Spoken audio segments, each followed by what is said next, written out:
The opening leg of the 2026 Nations Championship has delivered everything rugby fans could have hoped for: thrilling contests, record-breaking performances, tactical masterclasses, and statistics that reveal just how closely matched the world's best teams have become. As the dust settles after an unforgettable first phase, one thing is already crystal clear: the race for championship glory is far from over. While South Africa and France have emerged as the early table leaders in their respective hemispheres, the numbers tell an even bigger story, one that highlights incredible individual brilliance, fierce competition, and the growing intensity of international rugby.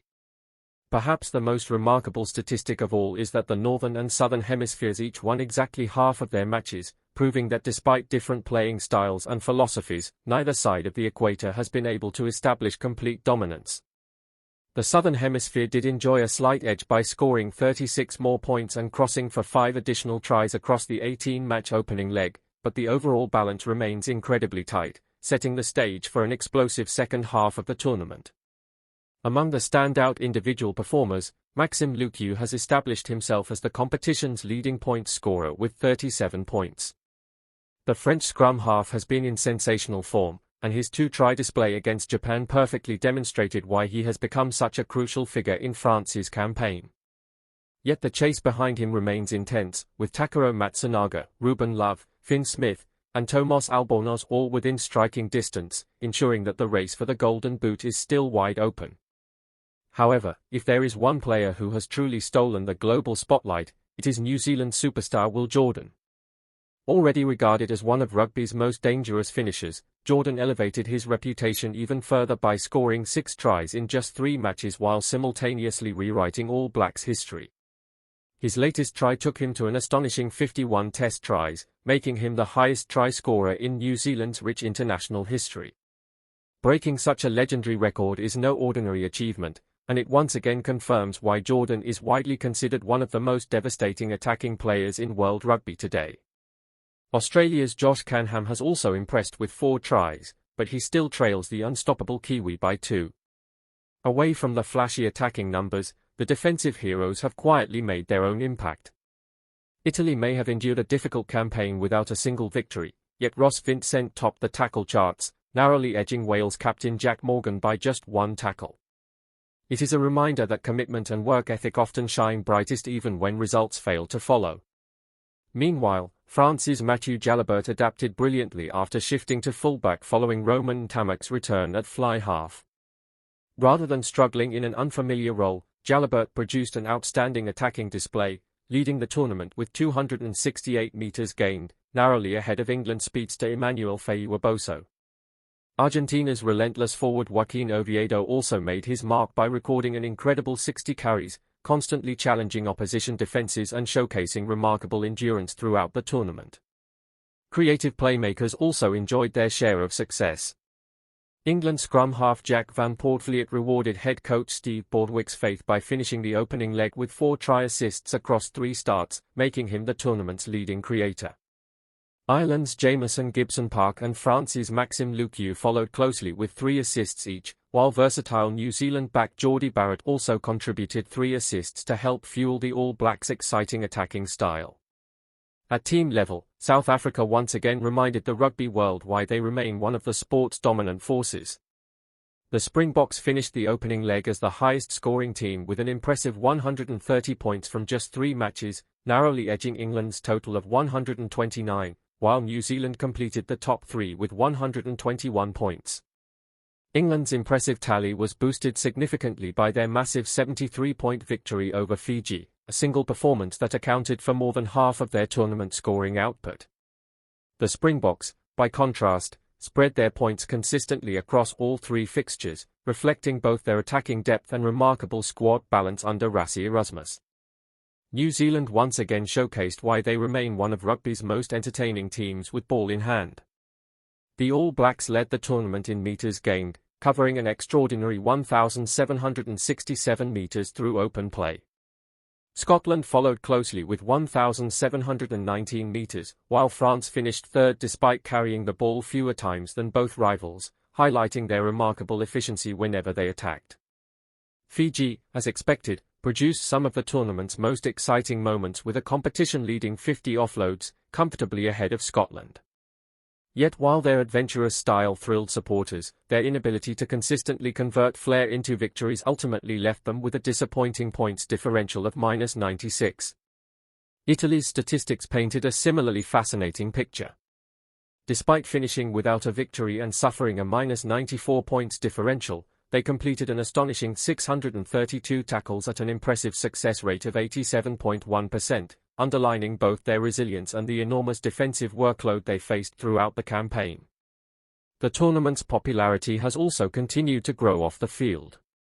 Across the opening 18 matches, a remarkable 641,550 spectators packed stadiums, producing an average attendance of 35,642 fans per game.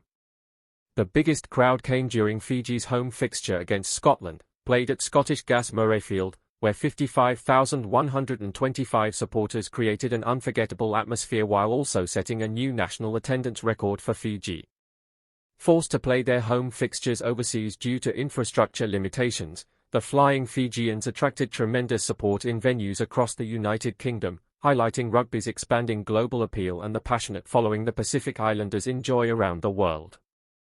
The first chapter of the 2026 Nations Championship has officially come to a close, and if the opening 3 rounds have proven anything, it is that international rugby has entered one of its most competitive eras in recent memory. Every match has carried enormous significance, every point has mattered, and every team has been forced to fight for every inch of territory.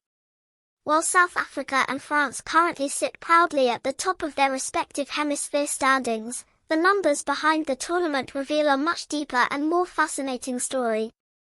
Beyond the wins and losses lies a championship defined by razor-thin margins, breathtaking attacking rugby, relentless defensive efforts, and individual performances that could be remembered for years to come. The opening leg has not simply identified early favourites, it has reminded the rugby world why this tournament has become one of the sport's premier international competitions. Perhaps the most striking statistic is how evenly matched both hemispheres have been.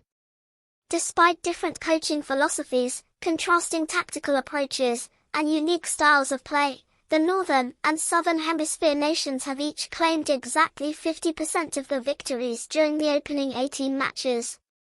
The Southern Hemisphere may have edged ahead statistically by scoring 36 more points and registering 5 additional tries, but that slim advantage only emphasizes how fiercely contested every fixture has been. Every contest has produced moments capable of changing momentum in an instant, and that balance promises an unforgettable second half of the championship. While the team standings have attracted most of the headlines, individual stars have illuminated the tournament with performances worthy of the biggest stage. Leading the point-scoring charts is France's dynamic scrum half Maxime Lucu, whose outstanding form has placed him firmly at the summit with 37 points. His clinical display against Japan, including 2 well-taken tries, demonstrated exactly why he has become one of the most influential players in the French setup. Every time Lucu has stepped onto the field, he has controlled the tempo, punished opposition mistakes, and provided calm leadership when his side needed it most. Yet his position at the top remains anything but secure. Japan's Takaro Matsunaga, New Zealand's Ruben Love, England fly half Finn Smith, and Argentina's Tomas Albornoz remain within touching distance, ensuring that the race to finish as the tournament's leading points scorer remains one of the most exciting battles still unfolding. If Lucu has quietly gone about his business with remarkable consistency, then New Zealand superstar Will Jordan has captured the imagination of rugby fans everywhere with a truly historic achievement. Already regarded as one of the game's greatest finishers, Jordan elevated himself into All Blacks folklore by scoring 6 tries in only 3 matches, taking his remarkable test tally to 51. That incredible milestone saw him become New Zealand's all-time leading test try scorer, surpassing a record many believed would stand for years.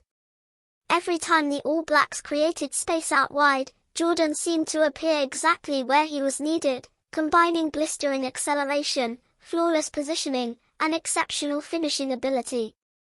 His performances have not only helped New Zealand remain among the tournament's strongest contenders but have also reinforced his reputation as one of World Rugby's most lethal attacking weapons. Australia's Josh Camham, sitting second with 4 tries, has enjoyed an excellent campaign of his own, but the gap between himself and Jordan highlights just how extraordinary the Kiwi winger has been. Not every headline has belonged to attacking brilliance. Some of the championship's greatest stories have emerged from players whose contributions rarely appear in highlight reels.